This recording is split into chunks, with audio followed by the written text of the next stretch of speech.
How's it going, Brian? It's great to get you on the podcast. We've been working towards getting this done for a while, and I'm real excited for our conversation today. I think it'll be really interesting. Cool. Yeah, thanks a lot for having me, Joe. Thrilled to be here. Yeah, absolutely. So, Brian, why don't you tell me about how you got started in the area? What got you interested in security overall? What led you down this path? Yeah, look, I think it was a few things. I think one was seeing, unfortunately, successful attacks at both my prior companies as well as with a few of my friends. So, seeing people, we had a number of attacks in my last company. And then, seeing individuals that were, lost a lot of money to these attacks and just looking and thinking, man, this is an area that with everything happening in AI is only become a bigger and bigger problem and wanting to see what we could do about it. So, okay, that makes a lot of sense. What's the problem that you identified that you're now solving? Yeah, I mean, the big problem is AI powered social engineering. So, having attackers use new tools like large language models where they can pull down tons of OSINT on a target, whether that be a person or an organization or both. And then utilizing things like deepfake voice for real time phone calls, even real time video, SMS, generative AI email in order to run, a sophisticated series of coordinated attacks using AI agents so they can do it at really any scale in order to, cause havoc at a company. And havoc could be financial distress, it could be ransomware, it could be bringing down the operations of the organization. It can be any number of things for some sort of malicious pursuit. Hmm. Yeah, with AI continuously getting better and kind of like really, I mean, impressing the world in some ways, this is like turning into a huge problem where, I'll give you an example. I was working with a company earlier in the year, and it wasn't unusual for the CEO to call the CFO or send a text and say, "Hey, send some money, towards this company or pay this account or whatever it is," right? It wasn't out of the norm. And, so the CFO got a call, right, from the CEO asking for, I think it was like $40 million dollars or something like that to be sent to some account. It was like a completely new account, but again, it wasn't out of the norm. And so the CFO followed the process, right? Got on a video call. The guy on the video call looks exactly like the CEO, sounds exactly like him, not missing a beat, right? And so they go through all the different steps and they get to the very final part that the CFO was very specifically instructed a few months prior. You have to ask for this passcode. The passcode rotates. This is where you retrieve it. You and him are the only two people in this company that have access to it. There's literally no one else. And if they can't answer that passcode properly, or you think that there's any room for doubt, you don't send the money. And if you do, you're fired. Like plain and simple, you're done. And so like he was very adamant about getting that passcode in, right? And so he was waiting for it, he asked for it and whatnot, and the AI just didn't know how to answer it. And so, like, since, it didn't know how to answer it, he just hung up the call and reported it to security. And the next day, we're looking at it. It's like, yeah, that's absolutely an attacker. And then immediately the security org, spun up and said, well, how in the world would we even detect this outside of that passcode? Like, what if he did forget to ask? I mean, we'd be out 40 million, like there's little that we could do. You're expecting a clawback to work at that point when it's, probably already transferred into Bitcoin and someone else, some other country, So it's definitely, it's a gray area. We're going into a place where this thing is only going to get better, right? And our technologies and processes have to adapt to it somehow. Yeah, I think that the story you hear is a story that I unfortunately hear almost every day. And, I think what's crazy is that, there's this idea that's been put forward of like, hey, we're gonna start seeing, companies where it's a $1 billion plus company and there's only one employee, right? There's only one founder, right? Because these AI tools are giving so much efficiency and you can do all this stuff. And unfortunately that's also true for and I tend to buy into that thesis. I think, there's some truth there. And I think there's also similar truth to attackers being able to do that as well. Where, if a really smart, proficient attacker can create a whole bunch of agents to do things on their behalf and, to be, you know, stealing funds and pulling things together and running it, then they're going to be able to make these really powerful institutions for attack that I think a lot of modern business is not ready for. And I think we're going to see in the next 5 years many of these incidents. The thing, you know this too, is that I've found security to be an incredibly opaque industry where most people will not speak publicly at all about the attacks that they've been through, right? And so it's pretty hard to kind of figure out what's actually happened and who's feeling what attacks. But we have, we're fortunate that at our company, we'll do 1,000 plus of these conversations a year. So we're just hearing directly from people. Oh yeah, we've had something like that. Oh man, you should have heard what happened last week. But there's nowhere that that's like centralized or known about. How's it going, everyone? So, real quick, before we continue with the episode, I got to tell you, this episode is actually sponsored by Adaptive Security. So, quick background, I was at a company and we fell prey to one of these deepfake attacks that almost cost the companies tens of millions of dollars. And we thought about it, and there was no real way to detect it other than putting up different barriers. But theoretically, eventually, the attacker could probably get through those barriers. And so that's when I actually stumbled upon Adaptive Security and I saw their product. I saw a demo. They actually deep faked me. An episode will be coming up in the future in a couple months of exactly that happening. Right. So as soon as I saw it, I knew that I had to, stand behind this product. I like it. I've seen what it can do for my customers. And so, they actually ended up sponsoring the podcast. So here we have the CEO talking about the company, talking about the journey, and going into why it matters for the industry. So, with that, I hope that you really enjoy this episode. I hope that you find it educational. And of course, if you like what you see, you want to learn more, you want to know more, go ahead and check out the links in the description. I know that the team over there will be more than happy to help you with any and all of your issues. All right, let's keep going with the episode. Yeah, that is true. It takes quite a lot or quite a large attack to kind of show up in the news, so to speak. Like attacks happen every single day successfully, but you don't hear about, 95% of them. And then the ones that you do hear about, like, what was it? The MGM, social engineering attack, right? I mean, We that's we o- another great example. we only hear about it when it causes massive consumer disruption to the point that like it has to be covered. But it's like the classic mouse analogy where, oh, you see one mouse, that means you have 100 mice, right? Because there's all the other mice in the wall that you don't see. And I think that's something that has become very clear to me in cyber. I guess I first experienced it. So, I was the founder and CEO of this company called Attentive that does text message based communications. And we do that for, about 10,000 different companies. And being on the board there, I would get the board updates every quarter. And, I ran the board meeting and would run all the updates that I paid the most attention to.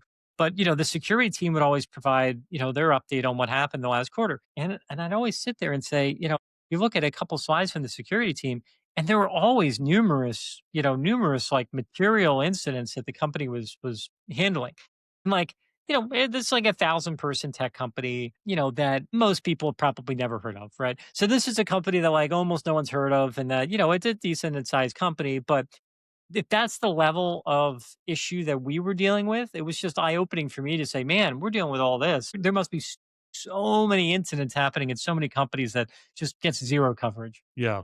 Yeah, that is really interesting. Like you saw it from an angle that isn't really even talked about that much, right? Where like the board is actually seeing, the report of these attacks and whatnot. What's the board's reaction just generally in your experience, when they see something like that? Do they understand what's going on? Does it worry them? Or, because like from my perspective, right? From it kind of depends on the company, but overarchingly, they're not that concerned enough to, kind of give you like the tools, the solution, the head count that you really need to do the good work to like actually prevent it. And there's probably a disconnect in there too, right? Like not explaining it properly, not vocalizing the risk properly. There's a whole bunch of different things that could go on with that. Yeah, I mean, look, I think that high level, I think It depends on the company and the vertical, obviously, but I think in general, people look at security as how they look at like insurance. We need to do it. We need to have stuff in place, but it's also, to some degree, it's not gonna drive the, growth of the business, which at the end of the day, the growth of the business and the profitability is what the board is gonna care the most about. So, I think that, how can you I mean, look, what's the board gonna care about? Number 1, growth and profitability. Number 2, they are gonna care about themselves. So, I think being able to help them understand how it could impact them or how it could impact leadership of the company is an important thing. And I think the other thing too is the ROI discussion versus the existential issues of security. On the ROI side, it's like, look, if we don't implement something for, XYZ scam, then there's a chance that we're going to lose, these tens of millions of dollars. If we buy this software and the software costs us 500,000 a year, oh, then you're going to bring down that risk significantly. The expected value is much better on the cost if you just buy the software. And so I think that most companies make that ROI decision, which is prudent. But in addition to making that ROI decision, there is an existential issue that sits there in the background and is very real and material that we all, need to pay close attention to. And unfortunately, I think will become more real for a lot of companies. How do you think deepfakes are going to advance? What's the evolution here that you kind of foresee coming? Yeah, look, I think that we've already kind of gone beyond the era of just the deep fake into the era of like the deep fake persona. So people hear deep fake and they think, okay, voice and likeness, got it. You know, Sure. I think what I see as different is the combination of voice and likeness plus open source intelligence. So, what can I find out about you, about your family, about your company, about all this sort of stuff that I can, because there's just a tremendous amount of it now available on LLMs that's more accessible than it's ever been before. And then I can also do real time data processing to use this vast amount of data and turn it into a realistic back and forth conversation. That to me is the difference, is that the intelligence element, the persona element of the deepfake that goes beyond just the voice and likeness, which voice and likeness is a very nice.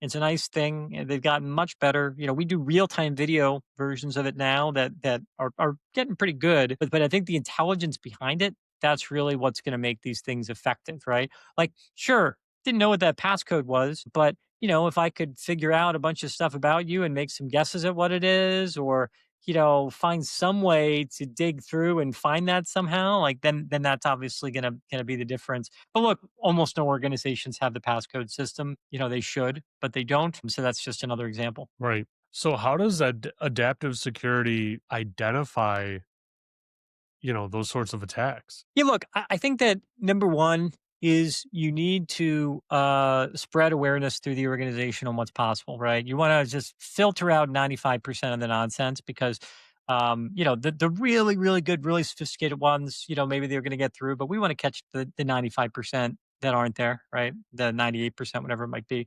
And that comes through awareness and then process and things like that. Number two is controls. So helping a company understand where are their controls missing, how can they make their controls better? What is their control checklist to look like? So that sort of thing. That audit of security controls, I think, is the other missing element. What are some of the controls that you would typically recommend? Yeah, no, I think that the passcode is obviously a good example of a control that should be instrumented into a number of different policies throughout the organization. Another one that I think is a big threat that organizations are not ready for is hiring, right? So hiring people who are impersonating someone else. Often they're impersonating a LinkedIn profile or whatever. Like, how easy is it for an attacker to make a Gmail account that looks like it's Joe's Gmail and, come up with Joe's LinkedIn and say, I'm this guy and I want to apply for this job and here's my resume, and it copies your LinkedIn. And, you get on a call and it's you and they're talking to you on Zoom and they say, yeah, you know what, we should hire this guy. And then they hire you and they give you access to all the systems and they give you all the code and they give you everything. And you say, great, thanks very much. And there's obviously a tremendous amount that someone can do then with all that information. That's the one that I think we're going to see a lot of continued growth on, particularly in a world where a lot of hiring is still remote. And a lot of companies for those roles are not requiring a in-person meeting with the individual, right? requiring to actually meet the person, know that this is them. Now, of course, they can impersonate someone, which you can tell from the in-person meeting, hopefully, that it's not Joe. But then number two is if they make a profile that actually is that person. But it makes it harder, right? Because most of these attacks are happening overseas, and the person would have to come to America, and they have a lot of exposure coming to America. If they're doing, a lot of criminal things, they probably don't want to be going to America. I do think forcing someone to do it in real life is going to be a big thing I would implement, and we implement in our own hiring process. Hmm. Yeah, it's interesting you bring that up because I haven't thought about it, but I haven't gone in for an in-person interview in quite a long time at this point. There's just been not that much need for it, I guess, and companies really don't do that. Like even companies that I've applied for or looked at roles for, I mean, it's not happening. And then, a friend of mine actually their company, they were hiring someone for his team, and I think they hired it was like 4 or 5 completely fake people, like, hired them, onboarded them, and day 1, they realized, "Oh, no, like, we got fooled?" No, it happens, and it's not just because I mean, I've had instances where we interviewed someone. I remember there was one where we interviewed a person, and this is like 10 years ago. This is before any of this stuff. We had interviewed this person, and they came in for their first day, and they looked completely different and had on like, you know, had on an entirely different style and different this and that, just looked totally different. And we were like, can I help you? And they're like, oh, it's this person. We just hired them. And I was like, what? So I've had that experience regardless. But yes, no, the deepfake thing's happening everywhere. Wow, that's crazy. I feel like when you have to go in person for a role, especially, I mean, to show up as a different person, that takes Well, that well, it takes was, some real confidence there. I think that this person had put on a certain, as we all do maybe in an interview process, they had put on a certain set of things and the clothing and the setup and everything, etc. And then haircut, whatever it was. And then the person came in. It was like, but it was crazy because none of us recognized this person as they came in, and we were like, well, "Who's this person?" And it was like, "Oh, it's that person." You're like, "Oh, okay." Like, well, what? Well, they look completely different, so that was interesting. But that was different from the deepfake thing, which is happening which is happening everywhere. And we actually made special courses and shot special video and things like that just for training on deepfake hiring because it's just such a very unfortunately common problem now, and I think it's just going to get. Frankly, it's going to get a lot worse. And sometimes it's simple, right? They just want to get the job so you can get paid for a bit. I mean, and then they like turns out they can't do the job or whatever it is, or maybe the person just does the job for a while. I'm sure there's a lot of people out there impersonating this. Someone that I just heard a story about someone that was impersonating someone else with a job. They had stolen their identity, but then they were getting the job and they were getting all the money for the job, but they weren't paying the taxes. And then the real person got pinged saying they owed all this money to the IRS. And they said, "What are you talking about? I've never worked at that company." And that's how they figured out that the person was stealing their identity was because they had used their social to rack up all this stuff, for this other job. And that's a real Wow. problem. Yeah. That is crazy. I mean, how do you even detect that or protect yourself from that, just as a end user, right? Because you can lock your credit, but if someone bought your social security number on a database and now they're using it to apply in your name and they're interviewing, like there isn't even a good way to like protect yourself against that. Not that I know of. There isn't. I mean, look, I think that we provide some tools. We have a new dossier that we can offer for individuals where kind of figures out everything that's out there about you, figures out how you might be able to get some of that stuff removed. There's a ton of public accounts. There's a ton of OSM we don't realize that's out there, like every review you've left, all the comments on websites, all this stuff that when kind of thrown into an LM, the LM does have that magic where it can take in all these different data points. And then it's like, yo, based on all this, how would Joe handle X? And it's like, pretty good response, right? So that I think is an element that people really need to do some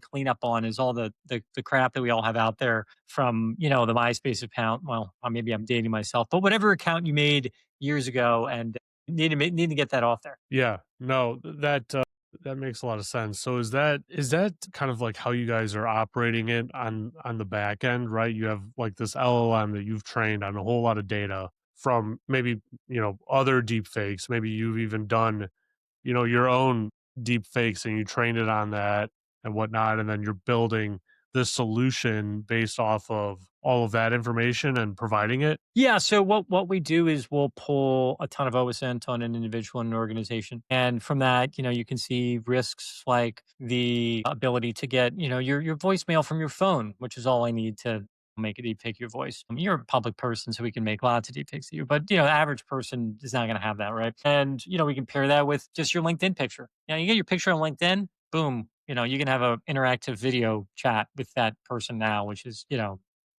unfortunate, and it's very easy, and then you can pair that with all sorts of other data points to see where the biggest risks lie. Yeah, I mean, like you make it sound pretty easy, right? But I feel like it's not that easy. What do you think, like where do you think the next evolution of this is going, right? We kind of talked about it a little bit before, with the hiring, right? Hiring being heavily impacted even more than it already is. But what would be the next evolution of like the fake itself, right? So you're doing a deep fake of someone's voice and their likeness and whatnot. Add in the OSINT perspective of it. Maybe they're falling just a little bit behind on that category potentially. But where do you think that next curveball is coming from? Man, I mean, I think that Is it really hard to predict? Even probably. the curveball that I'm afraid of is, a lot of this technology, I think, was the domain of state actors a few years ago. And now it's kind of shifted over to professional but funded actors that are organized. And at the end of the day, they just want to make money that are mostly overseas, right?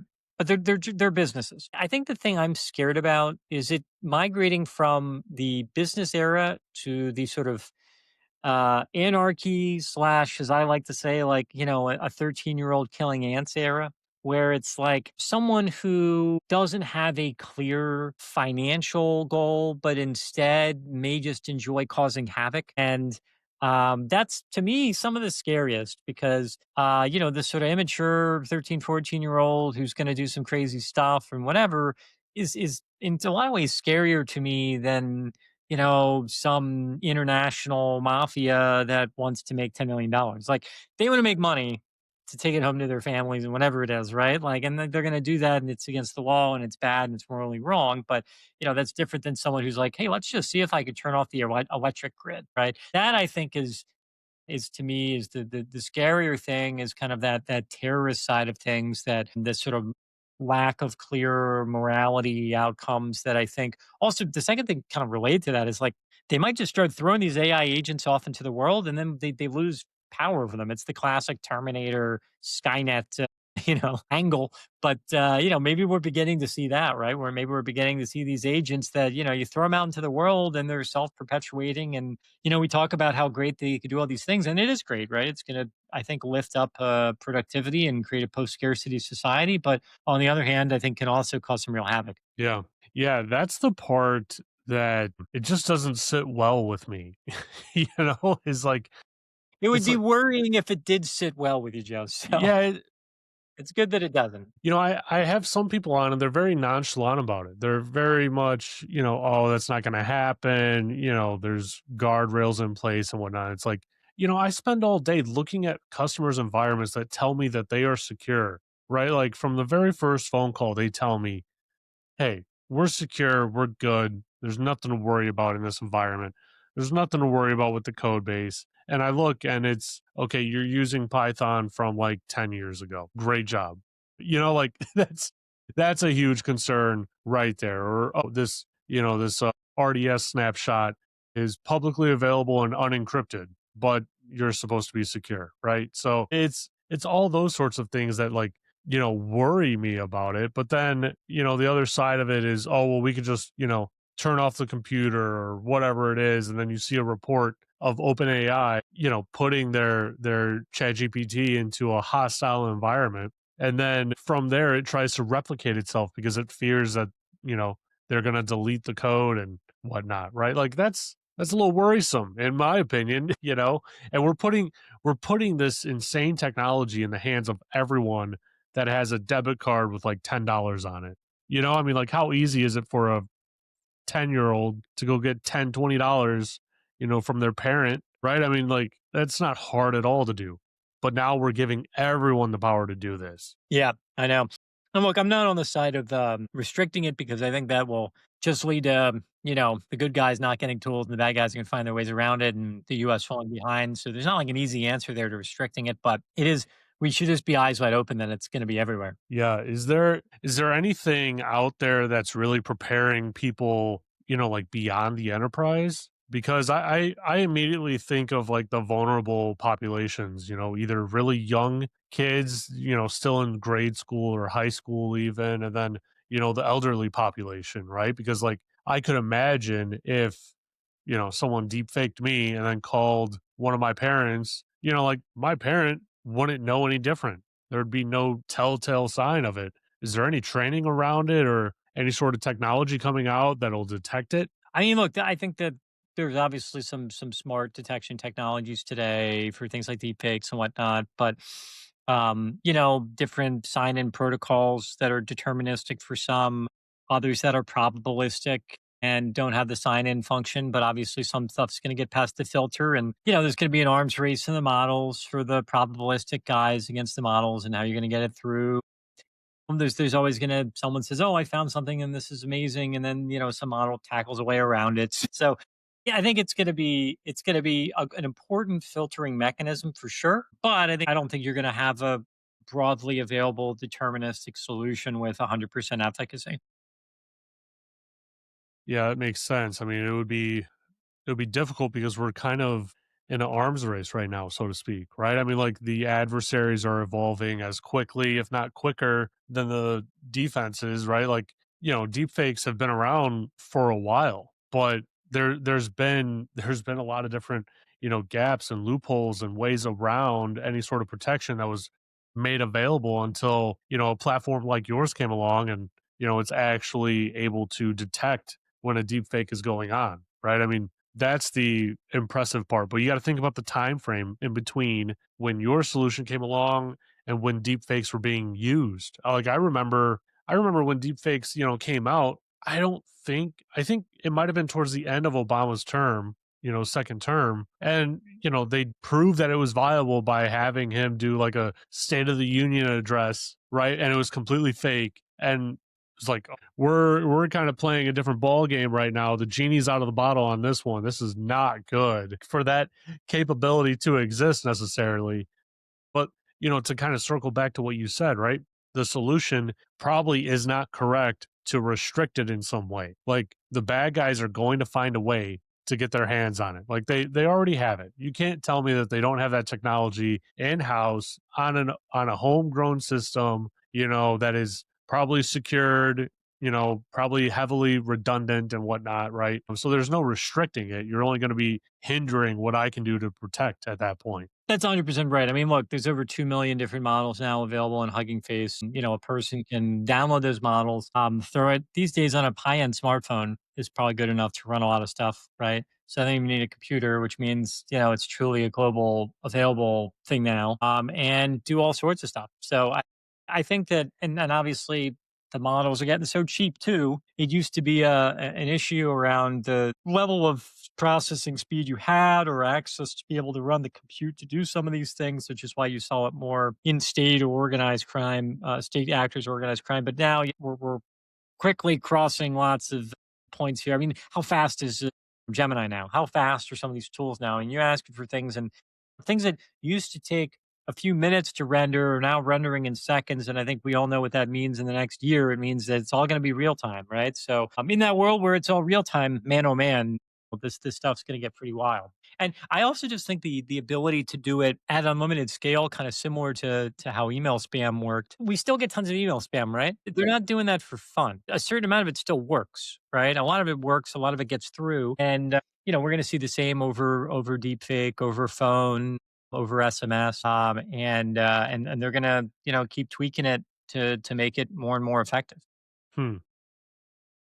So on the back end, are you essentially training your model on all of those other models, like as they become available, and trying to, learn how to detect it better? I mean, on the back end, I think you just have to be constantly updating the tool set that you're using and playing with the new stuff because It is pretty wild how every couple weeks some new model will come out and you'll say, man, this issue that we were running into on the prior model, and there was only a 90% confidence interval for a certain issue or whatever it might be.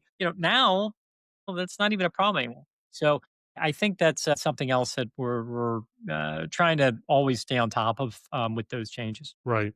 What's maybe a common misconception of deep fakes? Like, is there a misconception that, oh, it can't happen here or it won't happen to me? I think probably to me right now, the biggest misconception is that it's going to be the CEO asking for gift cards because most of business email compromise or executive impersonation type of things, when this kind of memory people have is like, oh, it's going to be the CEO and they're going to be asking for money, right? And that does work still. It works a lot. So that's out there, and we get those type of attacks all the time. Saw all those attacks be successful at my last company. So like they're happening all the time, right?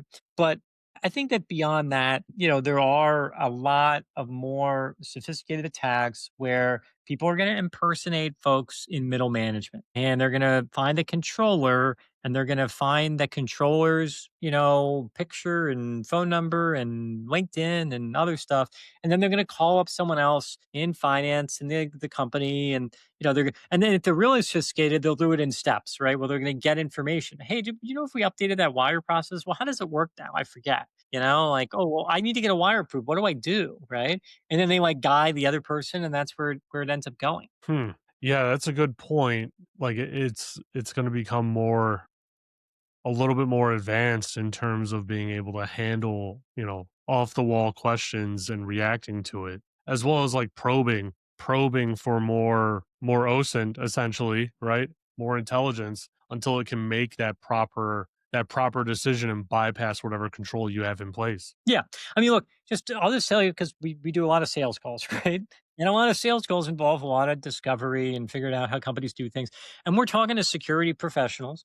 And I'd say, most security professionals, even though they're really smart and they're careful and da da da da da, they're typically most are willing to discuss, the tools they use and kind of some of the things that they do now. And I don't, how much of that is really compromising information, who knows? But you do get enough that maybe it can, if you were to use that to attack the organization, it would give an additional level of credibility that wasn't there before. Yeah, yeah, that definitely makes sense. So with the AI, deepfakes getting better as time goes on, what are the recommendations that you're giving to, CISOs and different practitioners to better secure their environment and maybe even train or prepare their company, to address and react to these sorts of attacks? Yeah, I mean, there's two things. There's awareness and there's controls. So on the awareness side, I think just getting everybody in your organization aware of the threats that are out there, how they're impacting your particular type of business, your particular type of company. Also for their role, right? Do things that are specific to their role on how they might encounter it in what they do every day, right? So make it really about them because we're all in our own little TV show. We're the star of the show, and we want to know this stuff. So, that's what I would do on the awareness side. And then on the controls side, look, I would run simulated AI attacks, using some of these tools so they can experience it, they can see it. And that will really, make employees a lot more willing to understand why this is real risk and why the company needs to follow controls. And you should do your own audit of your controls, right? You should understand what are we doing today? What are we not doing today? How do we need to improve those controls as another element? Hmm. So does adaptive security provide that sort of training and that sort of like intelligence for their environment? We do, yeah. So we do really three core things. One is we assess the risk at the organization to figure out where they're most potentially vulnerable. Number two, we run simulated attacks over SMS, real time deepfake phone calls, now even some video chat, which is in beta, and of course email, where we use generative AI email. And then if someone fails or is part of their ongoing normal training, we offer these fantastic training modules where you can access hundreds and hundreds of modules on AI security and other topics like coding security, harassment, compliance, other things. Really quick and easy, 5 minutes long, 39 languages, mostly video. Employees have a very positive reaction, 4.8 out of 5 rating, and also gives you tools to make entirely new trainings and videos using AI in just minutes. So you can make all new stuff for your organization that looks and feels just like who you are at the organization, which is again just going to be more likely to make it relevant for the end user. Huh.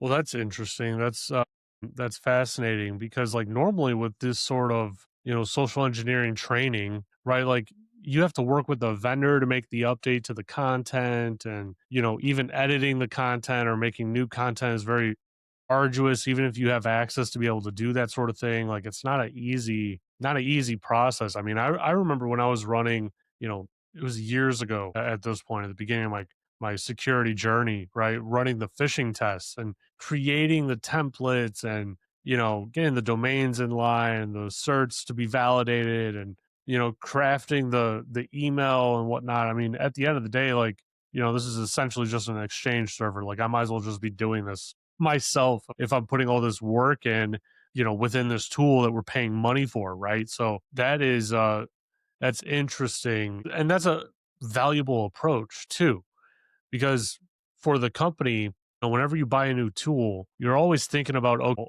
how many headcounts do I need to run this solution? What does that look like? Because yeah, there's the price tag on it, but then there's the workload on the back end of it, right?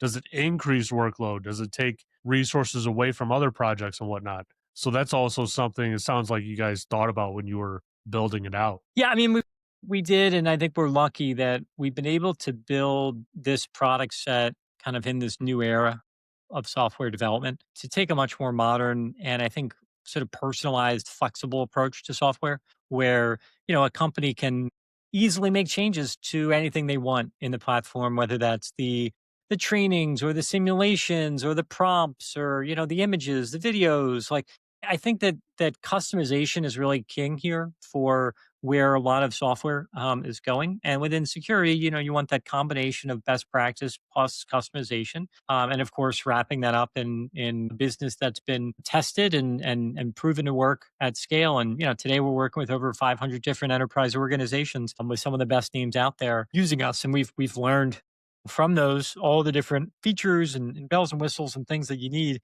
in order to make it something that doesn't annoy and piss off the staff, because that's the other thing, right? It's really easy with this stuff to piss people off. So I think it's a fine line, and you got to make sure you're on the right side of it. Yeah. Yeah, no, that's always that's always a big balance with like phishing tests and different, social engineering tests that we do throughout the years that I remember one time, I was working for a credit bureau and I had like just started and it was right around this time of the year too, where like the bonuses are about to be paid out. It's the holiday season and whatnot, right? And I get this phishing email, looks exactly like it should, right? And it says something about like my bonus and log in to view the bonus and it's in the 401k portal or whatever it is, right? And something like 90% of the company clicked on it. And the only reason why the other people didn't click on it was because they didn't see it. They were like out of the office on vacation, you know? And like the red team that was leading that effort, I mean, they really got chewed out like by the CISO and the CEO because like the CEO clicked on it, the CFO clicked on it, like everyone clicked on this email and they're like, this is completely like unfair. Like, what do you and their argument, granted, their argument was not invalid. It was you think the attackers are gonna, like not bring up your bonus during bonus season if they know this is when you're getting your bonus or something with your 401k, right? Like they're going to look for every advantage. But at the same time, there's a balance, I guess, because in an environment like that, there was actual real ramifications to failing a test like that. Like people can get fired for failing a test too many times like that. Yeah. No, they do. They do. Look, different industries take it different levels of seriousness around these types of things. And there's different studies on the efficacy of this and that and the other thing. I think the bottom line for me right now is just how fast the AI capabilities are changing. Just think that employees need to understand what's possible and how it might be coming for them, right? Because as much as people might have figured out some of the stuff on traditional, misspelled emails and this and that, that's all irrelevant. All that research and all that material, it doesn't matter, right? Because it doesn't, right? It really doesn't, because we are in a new era of attacks. And I just throw out all that stuff out the window and say, yeah, that's fine. Yeah. Also, I don't need my CDs anymore. That's also true. Right. Like that, I still have them, but I don't need them. Right. And I think that, and I think that's something that security professionals need to recognize and adjust to the changing world that's happening, and that the answer they might have had on something, social engineering, it's maybe not working anymore, right? Or they're not ready for what's coming. Um, most of the organizations I'm talking to, I think there's a big feeling of we are not ready for what's coming and what's maybe at our doorstep right now. Yeah. Yeah, I bet. I mean, I can definitely see deep fakes not just getting better, but being more widely used, like you mentioned before, like it's more accessible, you know? Yeah, it's so accessible. And look, I think even sometimes to me when I hear deepfake, I think it like because deepfake is sometimes used as like a parlor trick, and people, minimize it a little bit by saying, "Oh, I can tell for that," or "We have ways to get around that." And it's like, well, let's go like a little broader. I'm talking about coordinated, impersonation, insider attacks with, flavors of tremendous amounts of public OSNs feeding into LLMs to run hyper sophisticated social engineering attacks. Like, forget the part around, hey, it looks like Joe, okay? The system, that's just the front end, that's just the base. Right. Everything else Yeah. that's behind the scenes, the brains of it is what's going to make these things really effective and what's driving, a lot of these, behind the scenes attacks that are happening now. Yeah, yeah. Your deepfake doesn't do it justice because what we're talking about is it's not going to just look like you and sound like you, but it's going to answer questions like you. It'll, sound exactly like you when you're thinking about an answer. It'll, pull in all of that OSINT information and try to formulate the correct answer. So like deepfake definitely doesn't do it justice. Hey, Joe, I saw you walking out of your, favorite cafe the other day. I got that by seeing your OSN history and seeing that you left a review for that cafe 6 months ago. And by the way, as you're walking by there, I was just wondering, and like, stuff like that Yeah. like manages to just immediately make the person say, "Oh, okay, that's that person. They knew that. That's pretty smart. Like they're on top of it." And really makes you think it's that human and that they're there and that they're that person. I mean, that's so powerful. Yeah, yeah, absolutely. We're definitely moving into uncharted territory for sure. It's like we don't know what we don't know at this point. I Well, couldn't agree. yeah, yeah, absolutely. Well, Brian, I really appreciate you coming on. We're unfortunately at the top of our time, but it's been a fascinating conversation, trying to figure out where things are going in this field. It's like I feel like it's on the fringe of security to some extent, right? Like it's there, it's a looming issue. It's present, but not quite everywhere just yet that you guys are working hard to solve. Yeah, I think it's exciting time. I really appreciate you taking time to learn about Joe, and I think it's important for the audience to just know what's coming, some things they should think about, and hopefully some steps to take it. And if they want to visit adaptivesecurity.com, ping us, learn more. We're happy to give them a customized run through that includes all sorts of custom deepfakes of them, executives, other folks that we're seeing, interactive video, voice, SMS, and pair that with incredible training. Yeah, perfect. I was just about to ask you where everyone can find you. Well, I'll be sure to put the links down in the description of this episode. So if you're definitely interested in learning more, go ahead and check them out. They do a fantastic. It's a very quick phone call of a demo, and man, it's extremely convincing. I've seen it before, and I was like blown away. To an extent where like how accurate it is, how good it actually is. Well, thanks a lot, Joe. Really appreciate it, and hope everyone has a great rest of their day. Yeah, absolutely. Thanks, everyone. Hope you enjoyed this episode.